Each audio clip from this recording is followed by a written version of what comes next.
But now I'm going to switch gears and I'm going to talk about the behind-the-scenes portion of this. I'm going to give you guys a little more characteristic too, because I know I haven't made the data sheets up yet. The cast of characters is as follows. I'm the DM in this campaign, obviously. We have Solona, who is a rogue, a half-elf rogue assassin. We have Lore, who is a Ghazi Tempest cleric. And we have KU, a elf druid. We have Remy, who is a more of like a thiefy rogue, wilderness-style rogue. And then last we have Angie, the human fighter. There's obviously a lot more depth to these characters, and I will give you guys at least some kind of data sheet and info sheet giving you alignments and some stats and stuff like that. In the doobly-doo below, I'm working on making those cards up. The cast of characters is a great mix. I love this cast of characters. They seem to be doing really well. We've gone through a few other ones, and actually I will put a link below to the scabbard I have for this campaign, where you can go back all the way to the beginning and actually read the entire thing, showing the whole progression of this 3-part campaign I'm doing, where we're in part 2 right now. So the behind the scenes thing, we'll go back to the very beginning of this. They found the sending stones, and I wanted to make this a bit more dynamic. And since we've been having to do this over Zoom, I've been really racking my head over the last while, trying to figure out what I can do to make the game feel more immersive when we're so far apart.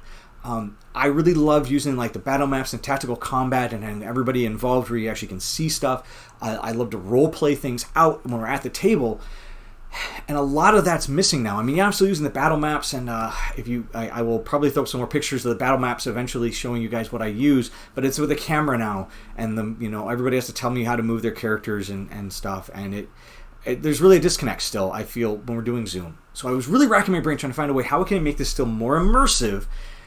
And I came across, I want to say a post on Reddit or on Twitter, one of the two, talking about exactly that, making Zoom games more immersive and what you can do. Well, we all are using computers now. Why not use them to our advantage and bring in some more special effects, basically? And in this case, it was me reaching out to some friends of mine to record some of the voices for the NPCs, and using the sending stones is a great reason and a great excuse for this. So sending stones, if you haven't played 5e or just haven't found them yet, is basically a way to cast the spell sending from stone to stone, whereas normally you would have to know somebody to send the spell sending to somebody. A sending stone, it just goes from this stone to that stone. You don't need to know the spell once a day, one way, each way, once a day. So it's just from stone A to stone B, done. I came across this and figured this would be a great way, especially for like a spy network, to work for these sending stones. And I can then have 25-word pre-recorded messages that I could have done up by my friend. So I contacted specifically a friend of mine by the name of Angel, and she graciously accepted to be the voice of Unkek in my campaign. And so as we're going on with this, and as I need to have more messages sent, she has been more than happy to record it. And so I'll play it again now. In case you are just tuning in, this is the voice of Unkek that the players heard. Stitch, do you have any word on the experiments? I haven't had an update in a week. Tell me we are ready to move forward. So there you go. There is Angel being Unkek and sending a message to Stitch, who is the halfling that they were chasing in the laboratory. The party, I felt, unfortunately, it didn't have the punch I was hoping for, because while I was using the technology, I unfortunately was still wired through speakers and hadn't found out to be able to play music through the Zoom. I have since fixed that, and now all my players get it exactly to their mics, or directly through their computers, as opposed to it being a speaker going through a microphone going through a speaker, which then muddled it and it kind of lost the effect. But in the end, once they heard it, they all, I feel, were very impressed with it, and it was a great way to give a voice to this character. That's not me. I mean, okay, yeah, I do crazy voices. I do crazy voices. I make the voices. I do things. But it's all still me, right? And they know it's me making a noise. Now this is another person. This is another character. And so there's my DM tip, is that even in a tabletop game, I was actually planning on trying to do something like this in my tabletop game, and we meet in person. Use your friends. If you everybody has friends, even if you don't have friends that you know in person, friends that we've made in the community who play role-playing games, or even if they don't play a role-playing game, maybe this is a great way for you to introduce them. And they don't have to be actors. I'm lucky in the fact that because I work in the improv industry, doing Renaissance fairs, I know a lot of performers. I have a huge pool of performers that I could call upon to do stuff like this. But you don't. Let's just say that you're in my shoes and you have a big bad guy. You have somebody you want to have send a message, but it's a good guy. Maybe it's their long-lost Uncle Tim letting them know that their father's alive. Either way. And maybe instead of it being, you could just have them read what would be a letter. Write them a little letter script for them to read. It doesn't have to be a voice actor. Find somebody with a timbre and a voice that you like and just ask them to read. They don't have to play it up or do anything different. Just having that other voice pop into your game will add that extra level of immersion into the game. So use your friends. Another way I plan on doing this is I have now actually talked to this individual, and as we progress through this campaign, I will actually be going to Angel and saying, okay, the players have done X, Y, and Z. How do you think Unkek's going to behave in this situation? Because while it's all in my brain and I can have 1,000 things and I have really great ideas, getting another person's take on how this character is going to behave is going to add, I'm hoping, that extra level of immersion, an extra level of depth to the character, where it's not just all me. We all think differently, and I know that sometimes I can get stuck in my ideas, so having another person come in. So again, if you ever find yourself stuck in a D&D campaign, player or DM, and you need advice, by all means, go ask somebody else. Even if they hopefully they'll have some role-playing experience. But even if they don't, still lay it out for them. Like, hey, I have a hypothetical question for you. If you were XYZ and stuck in this situation, what would you do? And have a chance to play that out. Get some advice. Figure out what they would do. I know I have come across many times where I've been stuck, and usually actually it's decision paralysis. That whole like, okay, I could throw this at the party, or I could throw this at the party, I could do this, I could do this, I could do this, and I get so caught up in all of those. Which one should I do? And I will call up some of my other DM friends, or I'll send a message off to somebody else who I know who does role-playing games, and I will say, okay guys, which one of these ideas sounds like a better idea for this next situation? And I let them all have it, and they will come back to me and go, oh, you should do this. You should totally throw undead constructs at them. You're welcome. So use your friends. You have a database of friends. And even better is if you had a situation where, as a DM, I've had more people want to play than I have room at my table for.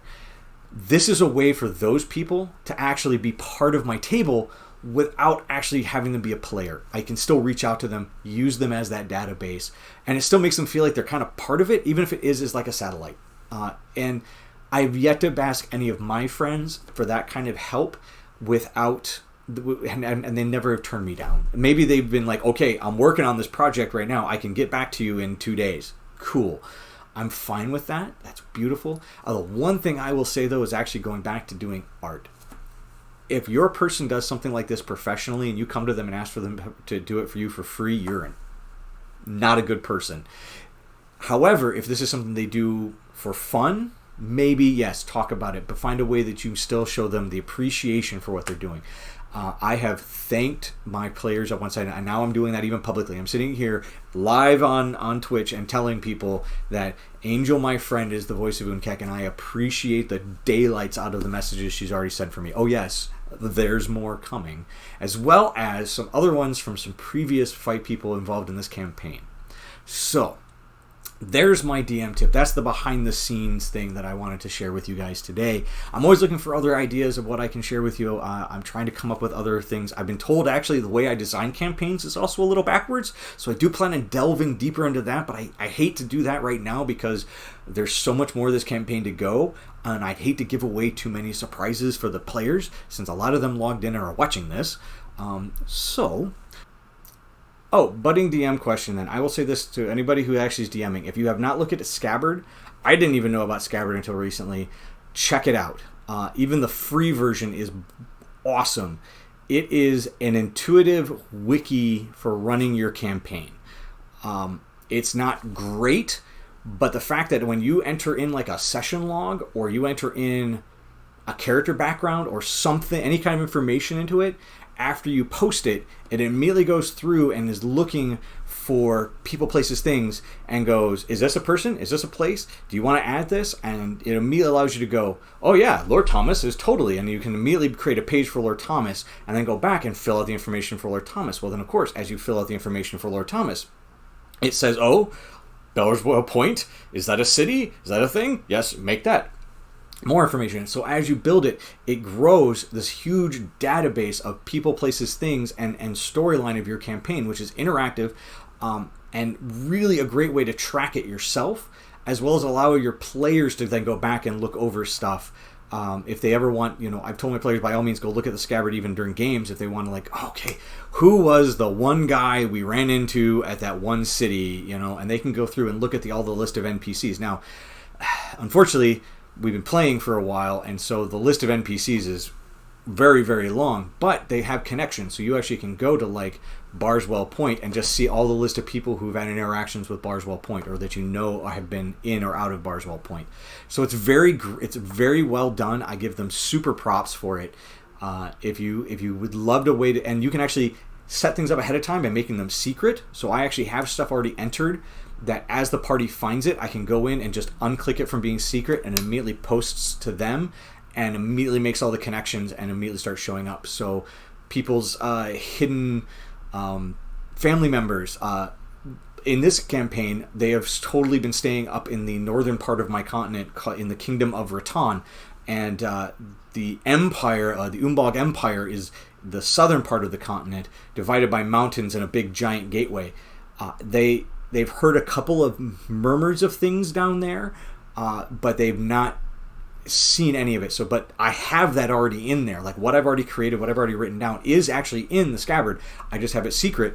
They just can't see it yet. So once they discover that part, or it gets revealed to them by story or however, I can just immediately go in and undone. And if I add to it, again, that whole the whole checker thing goes through and it's like, is this an important person? Is this an important place? You can add items. One of the ways I've been actually using as a device in the scabbard is actually I have a book that was written by a historian about 40 years ago, as a history of the continent, and I've just been using that to write excerpts about things that I wanted them to know. Basically, anytime somebody's made a history check, that's the book they've made it from. Okay, so I wrote a history. It's a great way, a great resource. I highly recommend looking into Scabbard.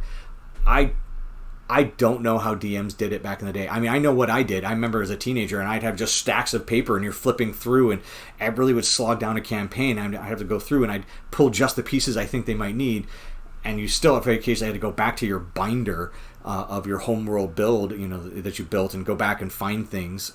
So this being able to do it all digitally and have it all organized and have links and wiki oh my gosh. Whew. It's good. Look it up. Scabbard.com.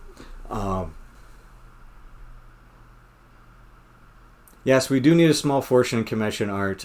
We will do... I am actually going to be doing that. So I have asked all my players to fill out a commission survey. My goal is to actually have commissioned art for everybody in the Wandering Few first. My secondary campaign, or not secondary, I mean, it's not bad. My second campaign, which is a running of the Tyranny of Dragons, I also look into it and trying to get it, and I will be probably talking about that one in next week's show, where that's kind of interesting for me. Sorry, I'm sidetracked. Yes, character art. I have an artist in mind. I had them all fill out everything so that both parties will hopefully have full character art done by an artist, and I will just basically be writing a check to that artist for the next probably year every month to pay it all off. But she's a great artist. It's my friend Diana Stein. She does some great character art. She's also knows characters very well. She's actually credited, as funny as it sounds, with the longest running, continuously running D&D campaign ever known. 42 years of the same campaign running. Don't know how the heck she does that. But look it up. I'm not joking. But she also knows characters. She knows D&D. She knows role-playing. She's been doing this in 2nd edition. a great woman, great artist. So hopefully we'll have character art for everybody that I can put up for all the characters besides their character sheets. And that way also when I'm doing these videos, I can pop up a picture of them showing you guys what the character looks like so you get a better idea of it. But I do want to make a note on the next episode when I do next week. So I'm used to doing everything homebrew, make it all up from scratch, which apparently isn't the way you're supposed to play D&D, I was told. But that's the way I've always done it. So running a module, well, that was a module actually. I hate to say it, it was an insult. It was like a canned campaign. Pfft. So there's apparently this whole lore of the Sword Coast that I have never played in. I have been playing Dungeons and Dragons since I was a teenager, even younger than a teenager. Never played in the Sword Coast. Even when I would go and do games at Gen Con and stuff, we never really talked about setting because it was a one-shot, right? It could be anywhere. So, I mean, maybe some of those I probably might have played in something that was set up in it, but I don't remember. It never stuck in my head. But so anyway, you get the idea. Never ran a campaign that was a one-shot. So I've never played, and I've never DM'd one. So I said, you know what? I need to at least do it once so I can at least have some experience in the Sword Coast, in Frelum, or whatever it's called. So I chose Tyranny of Dragons being the first one, and I am running a group of players through that right as we speak. And so that'll be what we talk about next time, and how I've made changes to that. I found out later that apparently the Tyranny of Dragons wasn't the first thing I probably should have run. But I like dragons, and it was the first one to come out for 5e. I figured it'd be good, and then I started doing my research after I bought the book. So we'll talk about that one next week, and I'll talk about some of the stuff I've changed in the behind-the-scenes sections. I will call it quits. It is about that time for 10 o'clock, and I told my wonderful, wonderful wife who's helping me out with this that we wouldn't stay up too late. But I also wanted a chance for anybody on the East Coast, like my family. Hi, Mom. I hope you're still watching. To be able to log in. Thank you guys for all the feedback. If you know me personally, feel free to fill it in the chat or send me a message. Again, haventhehare@gmail.com, or on Facebook for those of you friends who've already been sending me feedback and advice. I really do appreciate it. It's hard to see with the other side of this camera and know how to make it all work. So thank you guys again for tuning in, and I will see you guys next week. Oh yeah, tagline. May you make all of life's saving throws. And now we find the end screen.